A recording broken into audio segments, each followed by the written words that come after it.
let us find the asymptotes of this rational function and the x and y-intercept. For the vertical asymptotes, we need to set up the denominator equal to 0. In this case, we can use the quadratic formula, or we can try to factor. We have x plus something, x minus something, and here the numbers are 4 and 1. 4 times negative 1 is negative 4. 4 minus 1 is positive 3. If this is equal to 0, it's because x plus 4 is 0, or x minus 1 is 0, and that means that x equal negative 4, or x equal 1.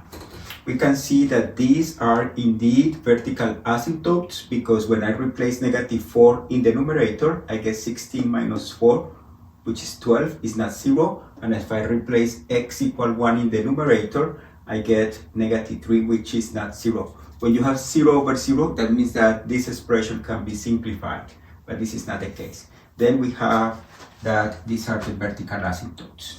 When we write this as vertical asymptotes, we need to think of this as equations of lines, of vertical lines. For the horizontal asymptotes, we write that down. We need to look at the degree of the numerator and the denominator. In this case, since the numerator and the denominator, they have the same degree, then we have a horizontal asymptote, and it's this horizontal line. Y equal to leading coefficient of the numerator over leading coefficient of the denominator. In this case, it would be 1 over 1. Then y equal 1 is a horizontal asymptote. Then horizontal asymptote, the line y equal 1. These are the vertical asymptotes. And let's find now the x-intercept. To find the x-intercept, we need to make the function equal 0, but a fraction is equal 0 when the numerator is equal 0. Then to find the x-intercept, let me write that down, x-intercept, we set up the numerator equal 0. And in this case, we can factor x minus 2, x plus 2 equals 0, and that means that x is either 2 or x is equal to negative 2. This is the x-intercept. To be more precise, we have that the x-intercept is 2, 0 and negative 2, 0. Finally, the y-intercept would be the expression that we get when we replace x equals 0. Then f of 0 is 0 minus 4 over negative 4 is equal to 1. That means that the y-intercept in this case is 0, 1. This is the y-intercept. We could use this information to do the graph of the function. Let's see that.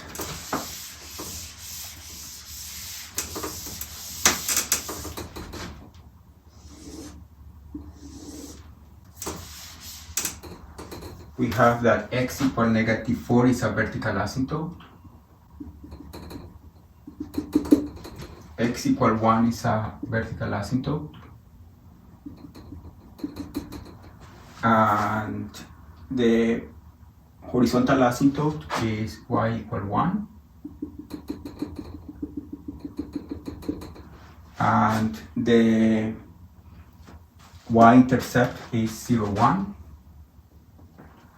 And the x-intercept is negative 2, 0 and 2, 0. We need to see what happened with the function when x is close to negative 4. Let's evaluate f at negative 4.1. This is going to be a large number, but we need to know if it is a large number positive or a large number negative. In this case, this is negative 4.1 squared minus 4 over negative negative 4.1 squared plus 3 times negative 4.1 minus 4. And this is equal to 25.1176, approximately equal to that.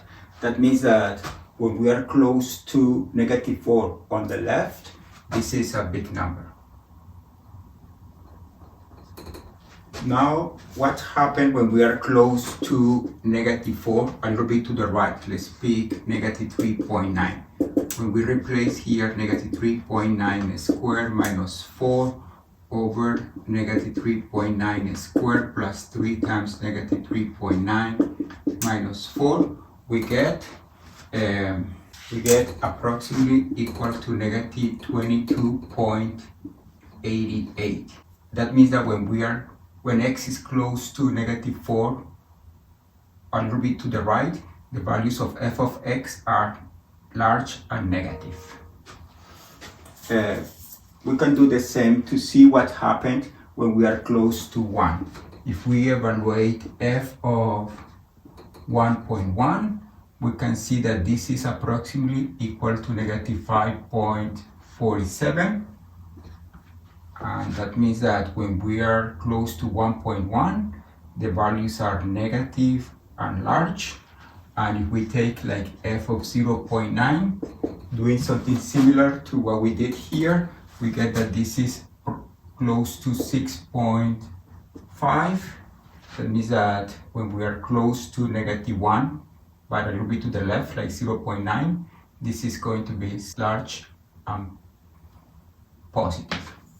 Then the graph in this piece, it should be something like this.